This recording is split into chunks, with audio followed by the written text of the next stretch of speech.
What in the world makes us so embarrassed about the gospel? For I determined to know nothing among you except Jesus Christ and Him crucified.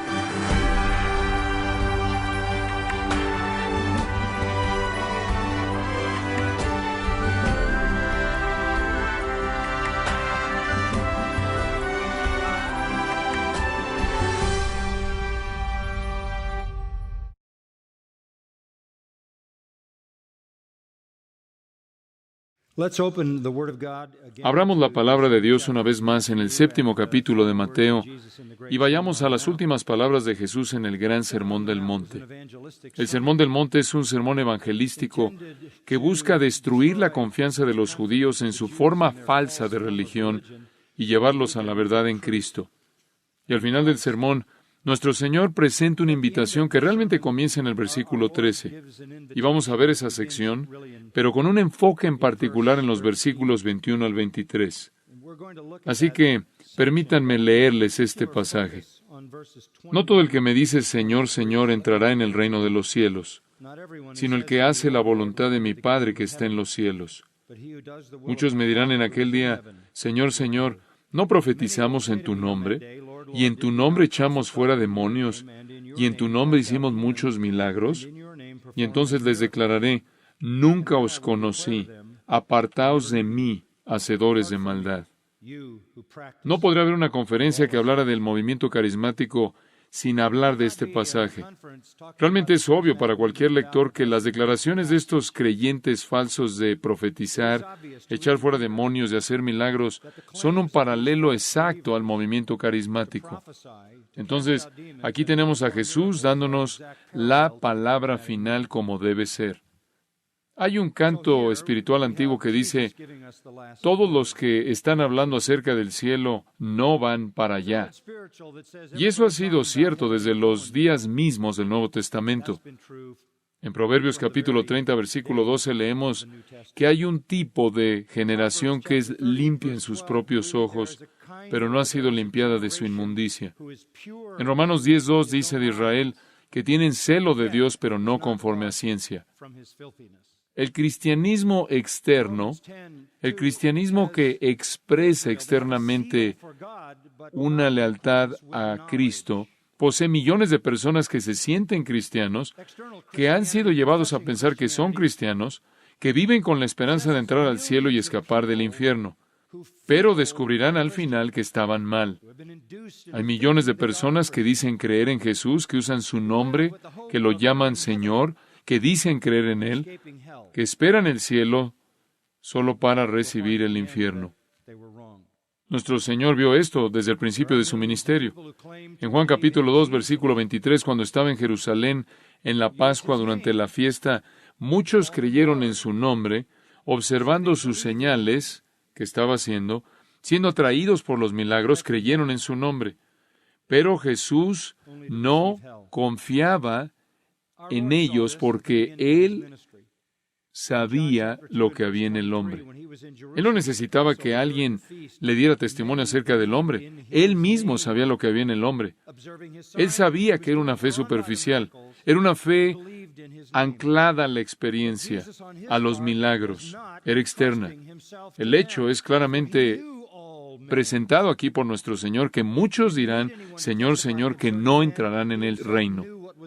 Ahora, permítanme ser claros en este punto. Nadie entrará al reino que no confiese a Jesús como Señor. Romanos 10, 9 y 10 dice, si confesares con tu boca que Jesús es el Señor y creyeres en tu corazón que Dios le levantó de los muertos, serás salvo. Confesar a Jesús como Señor es esencial para la salvación. Es una obra del Espíritu Santo. En 1 Corintios 12, 3, Pablo dice, ninguno puede llamar a Jesús Señor sino por el Espíritu Santo. No hay persona alguna que pueda confesar a Jesús como Señor y no pueda ser salvo. Pero lo impresionante es que habrá gente que confiesa a Jesús como Señor que no son salvos. Profesarán a Jesús como Señor a voces, con voz alta y de manera repetida, camino al infierno. Entonces, No hay persona que no pueda ser salva sin llamar a Jesús Señor. Esta invitación al final del Sermón del Monte forza a cualquier persona y a toda persona que lo lee a escoger. Es un contraste fuerte, claramente definido entre la fe falsa y la fe verdadera. La fe no salvadora y la fe salvadora. Dos caminos, dos veredas. Y aún así hay una alternativa. Dices, bueno, en un mundo de religiones múltiples, ¿cómo es posible que solo puedan haber dos alternativas?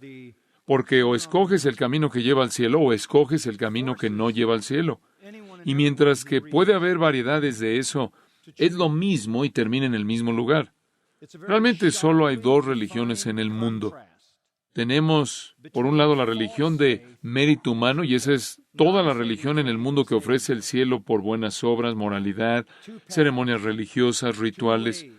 Y por otro lado, está la religión de mérito divino, la cual ofrece el cielo a aquellos que admiten que no hay nada que puedan hacer para ganársela.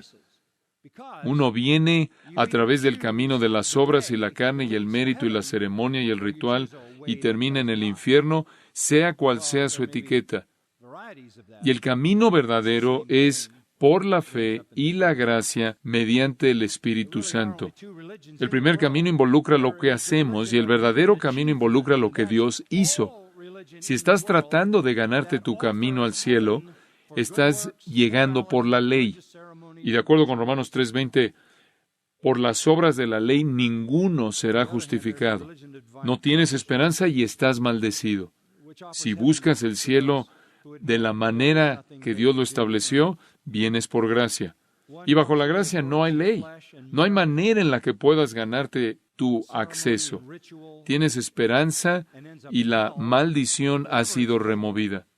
Claro, los judíos de la época de Jesús eran parte de la religión del mérito humano. Estaban buscando ganarse su derecho de entrar por su propio mérito, su propia justicia, sus propias actividades religiosas. Pero de hecho, Pablo en Romanos 11:28 los llama enemigos del Evangelio. Y en realidad eran enemigos de Dios. No conociendo o ignorando la justicia de Dios, Romanos 10 dice, ellos establecieron la suya propia. Entonces, está esa religión que busca venir a Dios y al cielo por su propio mérito, su propio involucramiento, su propia moralidad, su propia ceremonia, sus propios buenos sentimientos, sus propias actitudes, sus propias experiencias religiosas y morales. Pero por otro lado, está el verdadero camino de salvación en el cual el pecador provee nada. Eso es lo que nuestro Señor está distinguiendo aquí. Y es una serie de contrastes vívidos. Y lo que les leí hace un momento, permítanme recordárselos, es que habían dos puertas, como lo vimos hace un momento en el servicio. La ancha y la estrecha. Hay dos caminos, el espacioso y el angosto. Habían dos destinos, la destrucción y la vida. Habían dos multitudes, los muchos y los pocos. Inclusive habían dos árboles, el bueno y el corrupto, dos frutos, el bueno y el malo, dos conductas, diciendo y haciendo, dos edificadores, el sabio y el insensato, dos cimientos, la roca y la arena, dos casas, una se mantuvo en pie y la otra cayó. Es un contraste muy simple. Será difícil imaginar una manera más clara de presentar la alternativa que toda persona debe hacer o debe escoger entre estas dos. Sería difícil imaginar una manera más clara de presentar la decisión que toda persona debe tomar entre estas dos. Ahora, por cierto, ambas prometen el cielo. Ninguno está vendiendo el infierno. Ninguno está diciendo, vengan por aquí al infierno con nosotros. Y por cierto, el camino amplio, espacioso, tiene un letrero que dice cielo, pero termina en el infierno. Pero la gente que está en ese camino no lo sabe. Además, hay algunas personas muy ocupadas que están empujando a la gente para que entre y vaya por ese camino espacioso. Y son identificadas en los versículos 15 al 20. Son los falsos profetas vestidos con vestidos de ovejas, pero por dentro son lobos rapaces a quienes si ves de cerca en su vida, van a demostrar su corrupción por su fruto corrupto. Entonces, se te han ofrecido dos caminos en el mundo al cielo. Uno miente y va al infierno. El otro es la verdad y va al cielo. Toma tu decisión. Entonces, veamos este contraste y comencemos con las dos puertas. Versículo 13. Entrad por la puerta estrecha.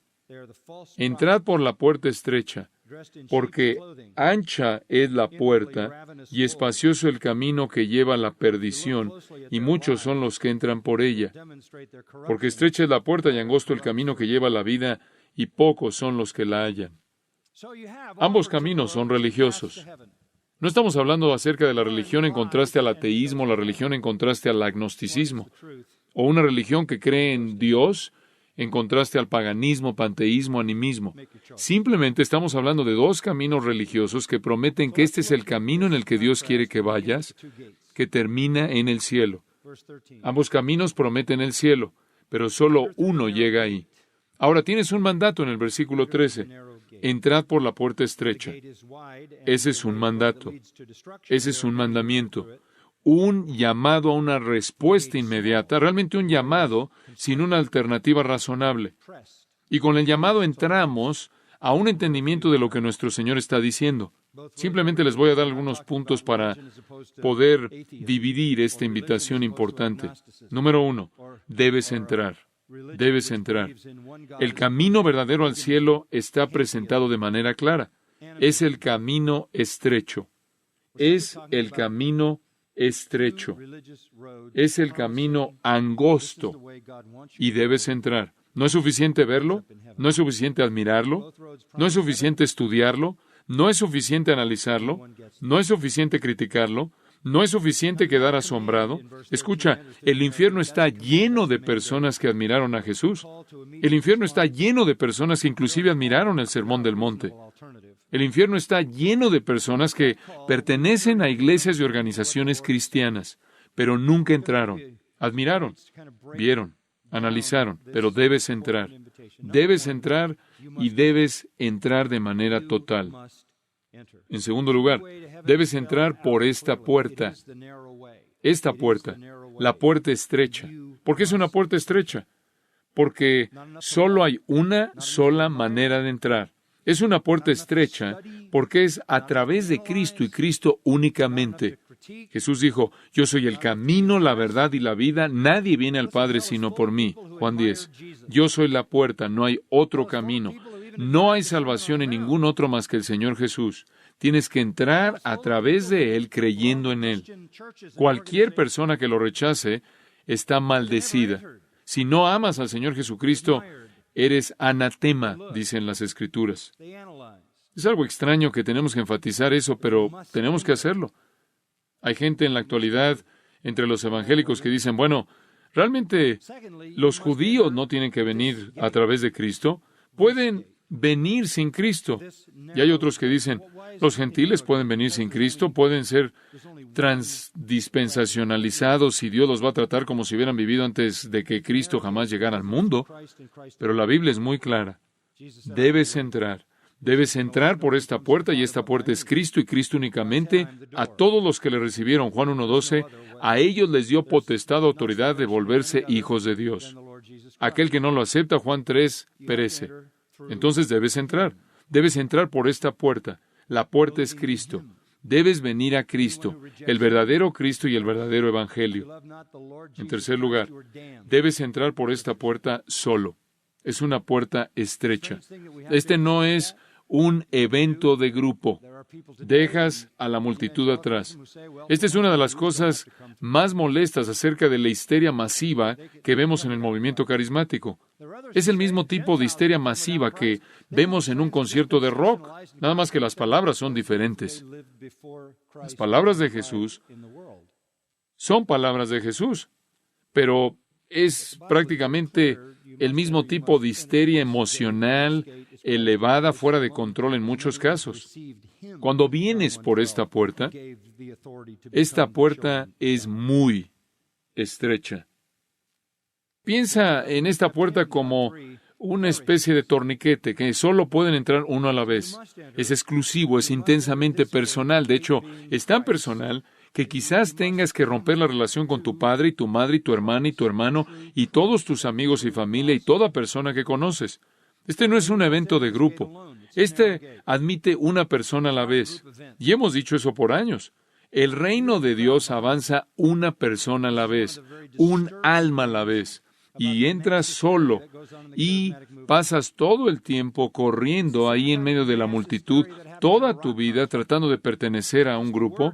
Y hay una forma de cristianismo que dice, muy bien, eso es fabuloso, tráete al grupo contigo y en esta emoción elevada prácticamente eres arrastrado por esta histeria masiva de multitud.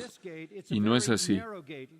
Tienes que negarte a ti mismo, tu familia, tus amigos, tu vida, rechazar todo lo que jamás has conocido, quizás a toda persona que jamás has conocido y entrar totalmente solo. Por primera vez en tu vida, dejas de estar buscando correr con la multitud. Dejas de estar flotando ahí con la masa de gente y entras solo. No oigo mensajes de esas personas. No oigo ese mensaje de esas personas. No creo que la gente entienda eso. Creo que simplemente es manipulación masiva, pero entras solo. Número 4. Debes entrar por esta puerta, debes entrar por esta puerta solo, y debes entrar por esta puerta solo con dificultad. Con dificultad. Dices, ¿por qué es difícil? ¿Por qué? ¿Es algo que demanda dificultad? Bueno, aparentemente es porque al final del versículo 14 dice, pocos son los que la hallan. Pocos son los que la hallan. ¿Por qué es difícil hallarla? ¿Por qué es difícil encontrar la puerta? Te voy a decir por qué es difícil encontrar esta puerta. Observa el siguiente versículo. ¿Guardaos de qué? De los falsos profetas. Están por todos lados, por todos lados. ¿Y qué están haciendo? Llamando a la gente a que entre por la otra puerta. Pocos son los que la hallan. Y por cierto, una vez que la hallas, entras con gran dificultad. Lucas 13:24, Jesús dice, agonicen por entrar por la puerta estrecha. Oye, ¿agonizar por entrar por la puerta estrecha? ¿Me estás diciendo que esta es una experiencia agonizante? No veo que eso se está promoviendo. Porque muchos, os digo, buscarán entrar y no podrán. El agonizomai es una lucha intensa, dolor. De hecho, en Mateo 11:12 Jesús dijo, el reino de los cielos sufre violencia y los violentos la arrebatan. Es algo violento convertirte en un creyente. Es algo violento entrar por esta puerta solo. Lucas 16:16 Jesús dijo, y todo hombre se esfuerza por entrar. Lucas 16:16. Todo hombre se esfuerza por entrar por esta puerta. Todos se esfuerzan por entrar por esta puerta. ¿Por qué es tan difícil? ¿Por qué tanta dificultad? En primer lugar, es difícil encontrarla. Alguien en Los Ángeles dice, quiero encontrar una puerta estrecha. ¿Cuántos lugares visitarían antes de que pudieran encontrarla?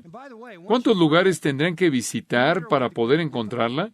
Y una vez que la encontraran, entonces se convierte en una experiencia agonizante entrar por ella. ¿Por qué? Porque demanda arrepentimiento total y una negación de ti mismo. Isaías 55, 6 y 7. Deje limpio su camino y el hombre injusto sus pensamientos. ¿Quieres venir? Arrepiéntete, deja tu camino impío, deja tu vida injusta. Eso es difícil. Eso es lo único que has conocido en tu vida. Jeremías lo dijo de esta manera, de una manera más positiva. Jeremías 29:13. Y me encontraréis, y me buscaréis, y me hallaréis cuando me buscaréis con todo vuestro corazón. Lo que eso significa es que demanda todo. Prácticamente está por encima de todo. No quieres nada más que eso. No queda nada más que esto. Eso es estrecho. Es un desafío encontrarla y una vez que la encuentras, es una experiencia agonizante entrar por ella porque tienes que dejar todo lo que jamás has conocido afuera. Solo entran los serios por esta puerta.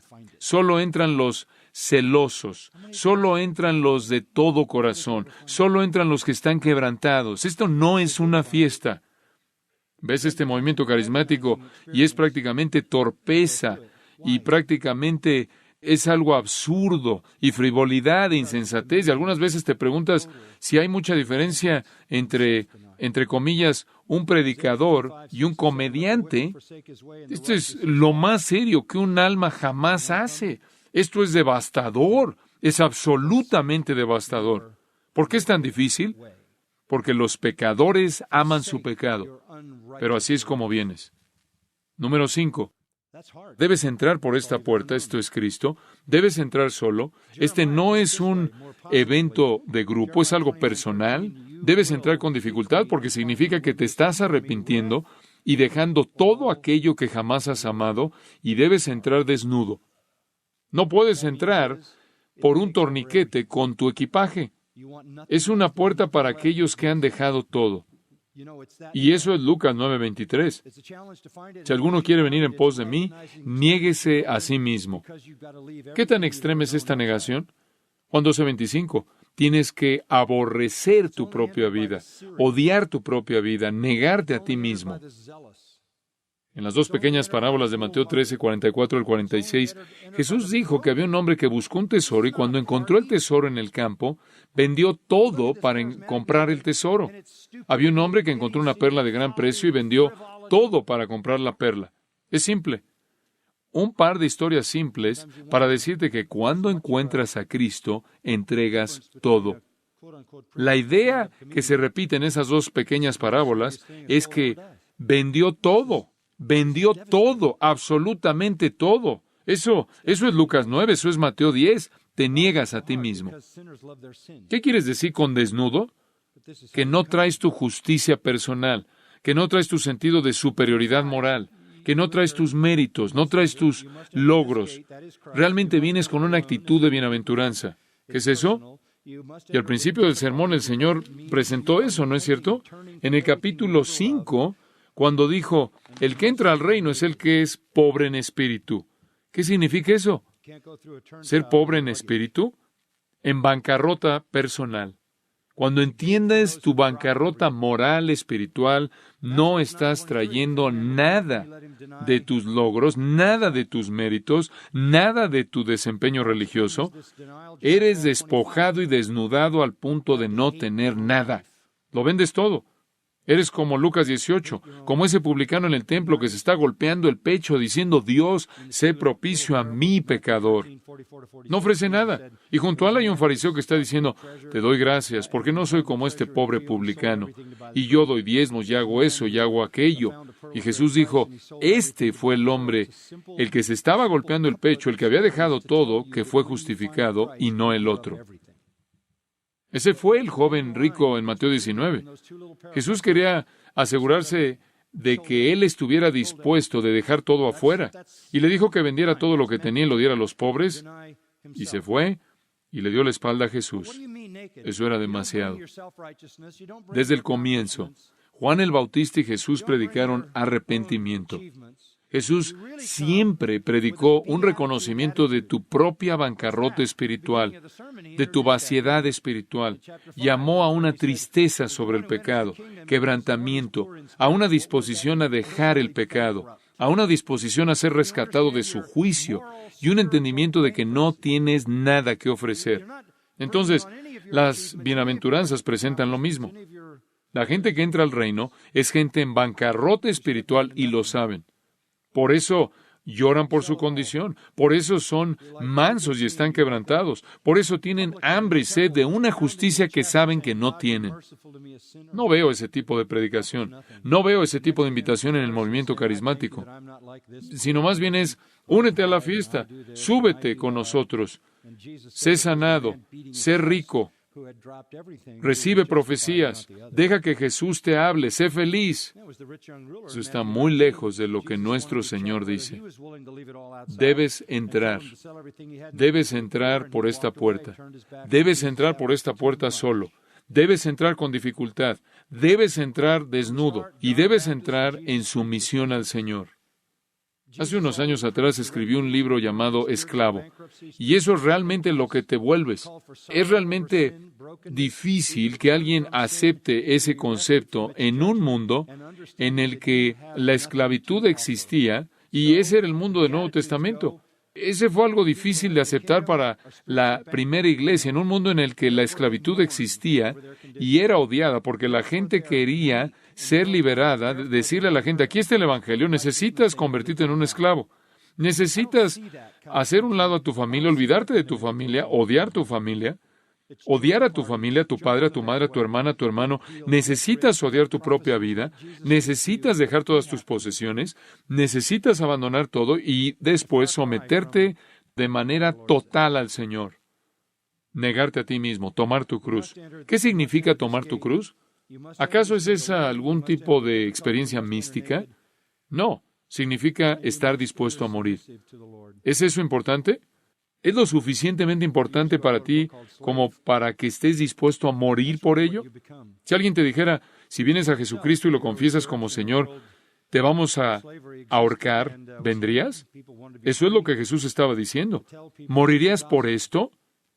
Y los verdaderos creyentes dirían, claro, porque voy a morir, y voy a morir en la condición en la que estoy, y voy a terminar para siempre en el infierno. Un reconocimiento de tu propia vaciedad, tristeza sobre el pecado, una disposición a volverte del pecado, una disposición a ser rescatado del juicio a cualquier costo. Eso está muy lejos de vender a Jesús como el que te va a dar lo que quieres. Literalmente puedes hablar y crear tu propio mundo. Jesús va a cumplir todos tus sueños. Más vale que reconsideres eso. De hecho, Jesús dio un par de historias en Lucas 14. Él dijo, más vale que pienses acerca de venir a mí, porque no debe ser como un hombre que comenzó a construir una torre y no tuvo lo suficiente para terminarla y se vio como un necio. No debe ser como un rey que entró a la guerra con sus 10,000 y realmente no pudo enfrentar las fuerzas que eran mucho más poderosas que él. Cuenta el costo, calcula el costo. ¿Y cuál es el costo? Todo. Te estás convirtiendo en un esclavo de Jesucristo. ¿Te puedes imaginar eso en la primera iglesia, esos primeros creyentes que iban de lugar en lugar en lugar, allí en el mundo gentil, tratando de llamar a la gente a que se convirtiera en esclavos de un judío crucificado? Eso es difícil de promover.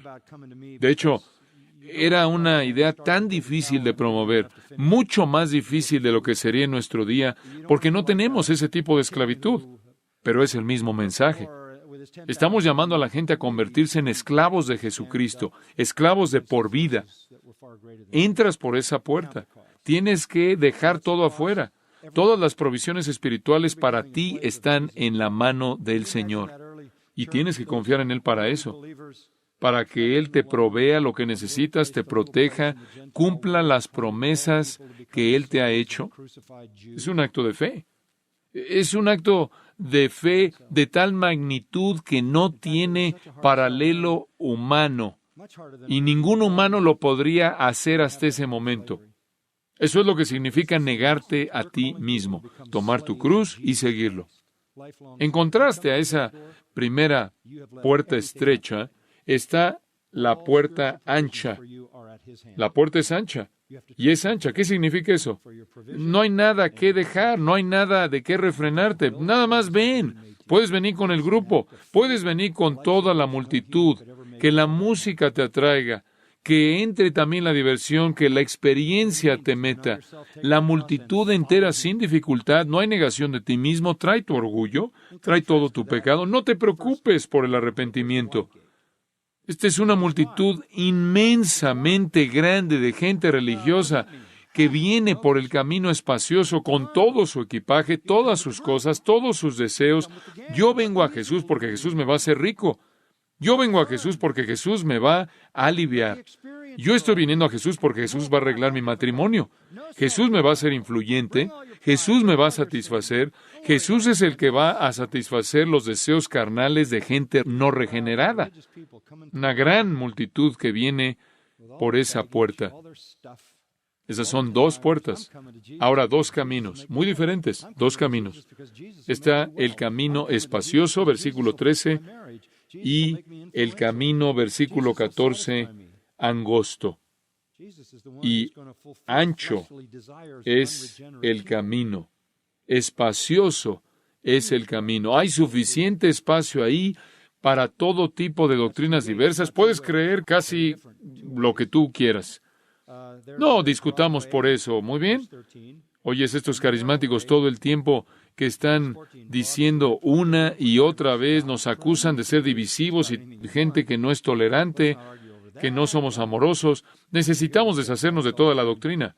No, ese es el camino espacioso. Seguro, solo ven. Lo que tú digas está bien. Lo que tú digas creer está bien. Esa es la razón por la que 120 millones de los 500 millones de carismáticos son católicos romanos, con doctrina apóstata, hereje, corrupta. 25 millones de ellos son prácticamente pentecostales que niegan la Trinidad. 90% de ellos creen en el Evangelio de la Prosperidad, que dice que Jesús quiere hacerte rico y saludable. La gran mayoría de estas personas no son creyentes, pero así es como funciona el camino espacioso. Así funciona, así es como lo vendes, y esa es la razón por la que estaba hablando con un pastor de Nigeria en esta mañana y decía, yo solía estar en una iglesia carismática, teníamos 1,000 personas, y vi la verdad, dejé la iglesia carismática, ahora enseño la verdad, y tengo 100 personas. Ese es el camino espacioso. Y de nuevo, los vendedores de boletos se te presentan ahí en los versículos 15 al 20, falsos profetas. Realmente son muy buenos en lo que hacen y tienen al reino de las tinieblas de su lado. Por otro lado está el camino estrecho.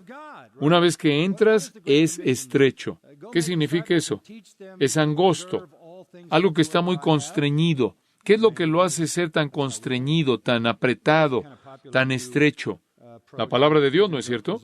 ¿Cuál es la gran comisión? Id por todo el mundo y haced discípulos y enséñales que guarden todas las cosas que os he mandado. Así vivimos. Otros tienen un tipo popular nuevo en los evangélicos que dice, bueno, somos santificados simplemente por ver la cruz y sentirnos con emociones acerca de la cruz y estar agradecidos por la cruz. La santificación centrada en la cruz lo llaman. Y por cierto, si obedeces, dicen, por deber es un pecado. Esa es teología errónea. Algunas veces obedezco por amor, algunas veces obedezco por gratitud, y francamente algunas veces obedezco por temor, pero siempre quiero obedecer. Y temer a Dios no quiere decir que no lo amo. Es simplemente parte de cómo lo amo, como es Él. Es un camino angosto. Es un camino estrecho. No puedes tener cualquier teología que quieras. No puedes vivir de la manera que tú quieras. No afirmamos la inmoralidad, no afirmamos la homosexualidad, no afirmamos el materialismo, no afirmamos la mundanalidad en el camino angosto.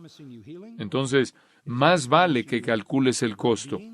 El verdadero evangelio no te promete sanidad, no te promete salud, no te promete bienestar, no te promete un matrimonio perfecto, no te promete dinero, no te promete nada más que perdón y bendición y poder divino.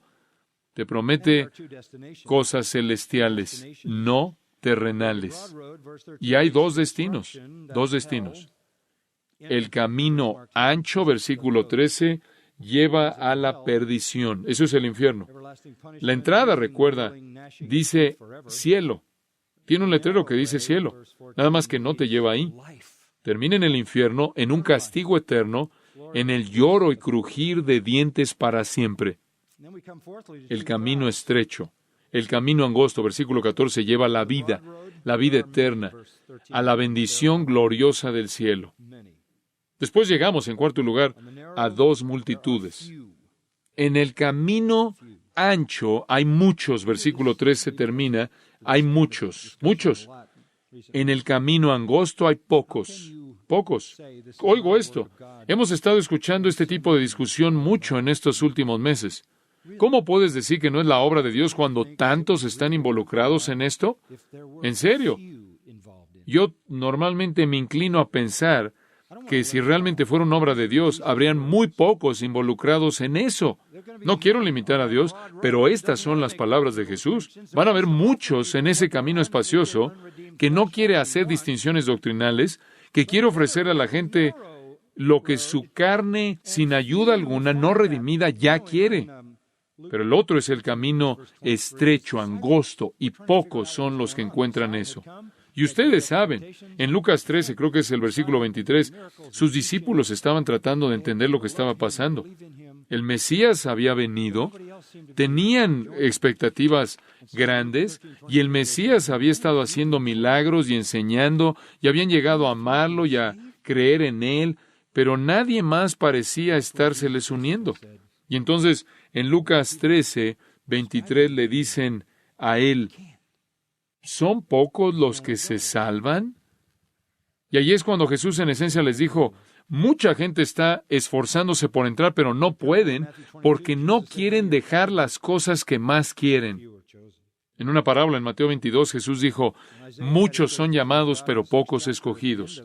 Cuando Isaías tuvo su gran visión de Dios en el 6º capítulo, al final Dios dijo, hay un remanente, hay un 10º, ahí hay un remanente, hay una raíz, está la simiente santa.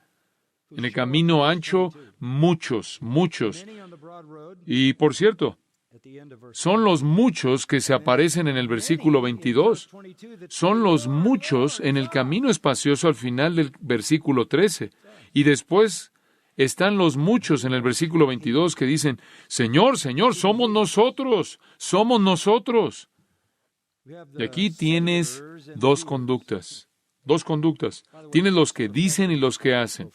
Por cierto, la profesión falsa es un tipo de profanidad, es un tipo de decir cosas profanas, es un tipo de tomar el nombre de Dios en vano, es un tipo de práctica de tomar el nombre del Señor en vano, es una violación del mandato de Éxodo 20, del mandamiento de Éxodo 20. Los que están condenados hablan palabras vacías que salen de corazones vacíos. No hay arrepentimiento real, no hay fe real, no hay amor real, no hay obediencia real. Señor, Señor, hay algo de celo en eso, ¿no es cierto? Hay algo de pasión en eso, hay algo de respeto en eso. Eso es ortodoxo hasta cierto punto. Señor, Señor, dicen, ¿no profetizamos en tu nombre y en tu nombre echamos fuera demonios y en tu nombre hicimos muchos milagros? Están hablando de estas maravillas. No hablan de, ¿no nos arrepentimos en tu nombre? ¿No obedecimos en tu nombre? 3 veces en el versículo 22, en tu nombre, en tu nombre, en tu nombre. Puedes usar el nombre de Jesús las veces que quieras. Puedes cantarlo 50 veces en una canción. Es común. Y como los carismáticos, Jesús debió haber tenido en mente el futuro, incluyendo el día de hoy. Piensan que la prueba de que son suyos son sus profecías, sus exorcismos, sus milagros. ¿Realmente lo hicieron?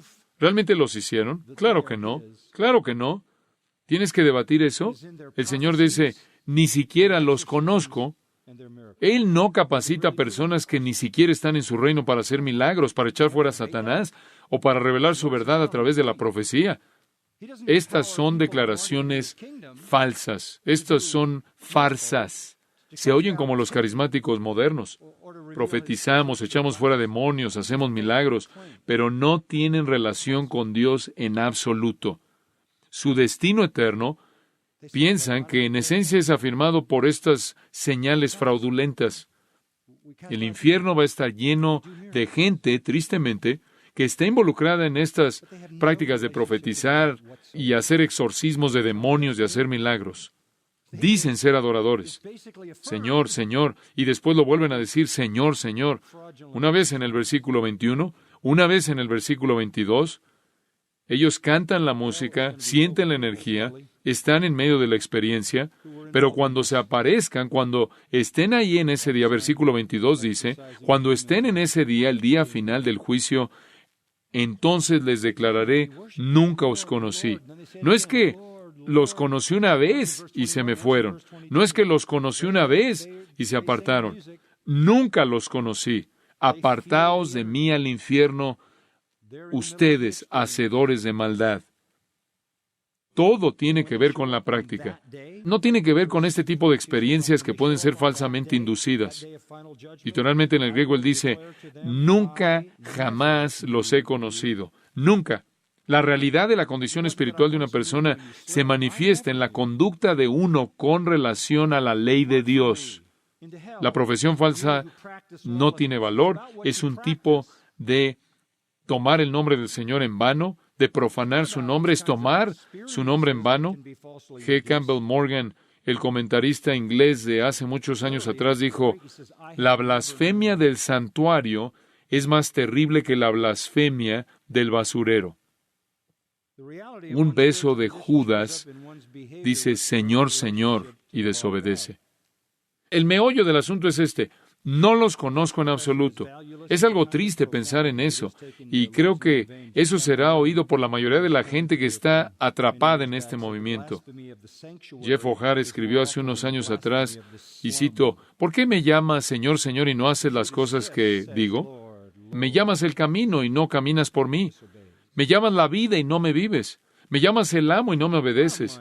Si te condeno, no me culpes. Me llamas el pan y no me comes. Me llamas la verdad y no me crees, y no crees en mí. Me llamas el Señor y no me sirves. Si te condeno, no me culpes. Fin de la cita. 2 puertas, 2 caminos, 2 destinos, 2 multitudes, 2 profesiones y después 2 cimientos. Finalmente, 2 cimientos. Y eso nos lleva a los versículos 24 al 27. Esta es una ilustración poderosa. Cualquiera, pues, que me oye estas palabras y las hace, las obedece. En otras palabras, vienes por el camino que te dije que vinieras, por la puerta estrecha, al camino angosto. Le compararé a un hombre prudente que edificó su casa sobre la roca.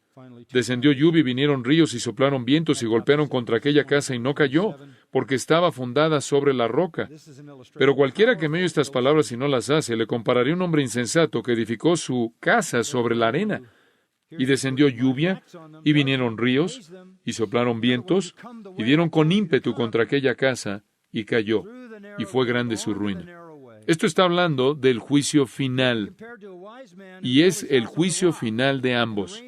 Es la misma tormenta que llega sobre ambas casas. Estas casas están construidas en el mismo lugar, la misma ubicación, y externamente se ven iguales. Puedes ver una casa y no puedes saber si tiene un cimiento. Una de las razones por las que el Señor nos advierte que no podemos estar arrancando la cizaña es porque realmente quizás no sepamos quién es real y quién no lo es. Pero viene un juicio, hay un juicio venidero. Ambos grupos de personas construyeron una casa, un edificio religioso, y son indistinguibles prácticamente. Quizás van a la iglesia y se involucran en actividades y usan el nombre de Jesús y levantan sus paredes y sus ventanas y sus puertas y su techo y levantan la estructura de sus actividades religiosas. Ambos aparentemente construyeron una casa en el mismo lugar porque son afectados por la misma tormenta. Es difícil distinguir cuál es verdad. Es difícil ver la diferencia. Hay una diferencia enorme. Uno está sobre la roca, uno está sobre la arena. La roca. ¿Qué es la roca? La obediencia. Obediencia a estas dichos, estas palabras mías. Estas palabras mías. La obediencia al camino por el que Jesús dijo, ve. Obediencia al llamado a entrar por la puerta estrecha a través de Cristo y Cristo únicamente, con una actitud de penitencia y negación de uno mismo. Ellos han construido sobre la roca. De hecho, Lucas 6, 47 y 48, Jesús dijo, este hombre escarbó profundo. Entonces, prácticamente, Él escarba profundo y coloca el cimiento para anclar la casa. Por otro lado, las personas que construyeron de la manera fácil, todo es emoción, son arrastrados por la multitud, buscando atajos, un arreglo rápido. No hay tiempo para la convicción del alma, no hay tiempo para el quebrantamiento, no hay tiempo para enfrentar las agonías dolorosas del arrepentimiento, no hay tiempo para el sacrificio, no hay tiempo para abandonarlo todo. No hay tiempo para edificar un verdadero sentido de pecado, un verdadero sentido de santidad, un verdadero entendimiento de la santidad. No hay un verdadero esfuerzo que busca a Cristo. Y cuando viene la tormenta de juicio, viene el juicio final, la casa que está sobre la arena se fue. y el juicio revelará la verdadera condición. Me encanta ese himno. Mi esperanza está edificada en nada más que la sangre de Jesús y su justicia. No me atrevo a confiar en la estructura más dulce, sino apoyarme totalmente en el nombre de Jesús. En Cristo, la roca sólida, permanezco de pie. Cualquier otro suelo es, ¿qué? Arena movediza. ¿Cómo sabes cuando alguien está engañado como esto? Bueno, unas cuantas cosas que puedo mencionar. Tienen un sentido falso de pertenencia porque han reforzado este sentido falso por el grupo. No tienen un interés en la evaluación personal, en la evaluación de sí mismos. 2 Corintios 13:5, examinaos a vosotros mismos si estáis en la fe. No oigo a predicadores en estos movimientos demandar que la gente examine su corazón. Están inmersos en la actividad y esto es externo. Buscan sentimientos, bendiciones, experiencias, sanidades, ángeles y no a Cristo. Tienen una indiferencia hacia la doctrina sana y prácticamente dan rienda suelta a sus deseos en el nombre de la gracia. ¿Y cuál sería nuestro mensaje a ellos? Examínate a ti mismo para ver si estás en la fe. ¿Qué haces? ¿Qué haces el día de hoy si te estás preguntando, ni siquiera sé si soy un cristiano real? ¿Qué hago? ¿Qué hago para entrar por ese camino estrecho y salir del camino espacioso? ¿Qué hago para entrar por el camino angosto, entrando por la puerta estrecha? Regresa al versículo 7 de este capítulo. ¿Y qué es lo que encontramos ahí? ¿Qué dice ahí en Mateo 7, versículo 7? ¿Cuál es la primera palabra? Pedid. Pedid y se os dará. ¿Qué es lo que necesitas hacer? Pide, oh Dios, enséñame la puerta estrecha, déjame entrar. Busca y encontrarás. Pide y se te dará. Busca y encontrarás. Toca y se te abrirá. Porque todo aquel que pide recibe, y el que busca halla, y el que toca se le abrirá. ¿Es eso suficiente? Jesús dijo, todo aquel que a mí viene, no lo echaré fuera. ¿Qué hombre hay entre vosotros que si su hijo le pide pan, le dará una piedra? O si le pide un pescado, le dará una serpiente. Pues si vosotros, siendo malos, sabéis dar buenas dádivas a vuestros hijos, ¿cuánto más vuestro Padre que está en los cielos dará buenas cosas a los que le, ¿qué? Pidan. Pide, pide, pide. Padre, de nuevo hemos sido enriquecidos y bendecidos de una manera tan maravillosa en esta mañana en nuestra adoración juntos. Y como siempre, la conclusión de esa maravillosa adoración es tu verdad, la verdad que informa nuestra adoración. Pedimos, Señor, que lleves este mensaje a lo más profundo de nuestros corazones, que motives a la gente a pedir, a buscar, a tocar, sabiendo que tú responderás. Oramos, Señor, porque tú arrebates ramas de este fuego extraño que está ardiendo, que rescates a gente de este movimiento, engañada, gente engañada, que son almas eternas. Quizás tú nos puedes usar en maneras que ni siquiera sabemos, conocemos como instrumentos que tú has escogido para llevar a cabo tu obra de llamar a los tuyos a través de nosotros. Usa lo que se hizo esta semana para extenderse por todo el mundo, para rescatar a gente del fuego. Y de nuevo, terminaremos donde comenzamos, dándote la gloria porque podemos tener un interés en la sangre del Salvador. Amor asombroso, amor asombroso. ¿Cómo puede ser que tú, nuestro Dios, murieras por nosotros? Bendecimos tu nombre, alabamos tu nombre y pedimos que tú lleves a cabo tu obra en nuestros corazones. Que el Espíritu Santo motive el que se pida y se busque y se toque. Padre, te damos gracias porque tu palabra nunca regresa a ti vacía cuando es proclamada. No está vacía. Es poderosa y más cortante que cualquier otra cosa y siempre logra aquello para que tú la enviaste. Y esa es la confianza y la promesa que tenemos y de nuevo le hemos proclamado. Sé glorificado y honrado y atrae a gente, lleva a gente a esa puerta angosta, ese puerto estrecho, para que lleguen al camino angosto que lleva a la vida y te daremos toda la alabanza. Amén. Este mensaje, predicado originalmente en inglés por el pastor John MacArthur, fue adaptado y predicado en la congregación hispana de Grace Community Church por el pastor Henry Tolopilo. John MacArthur es el pastor de Grace Community Church y el predicador del programa de radio Grace to You, el cual es escuchado diariamente en cientos de estaciones cristianas alrededor del mundo. Para ordenar copias de este mensaje o para recibir un catálogo de materiales disponible en inglés o español, llámenos gratuitamente del interior de los Estados Unidos a cualquier hora del día o de la noche. Nuestro número telefónico es 1-800-55-GRACE, 1-800-554-7223. Si usted llama de cualquier país fuera de los Estados Unidos, marque la clave internacional para los Estados Unidos seguida del teléfono 661-295-5777. Muchas gracias y hasta entonces, gracias a vosotros. Amen.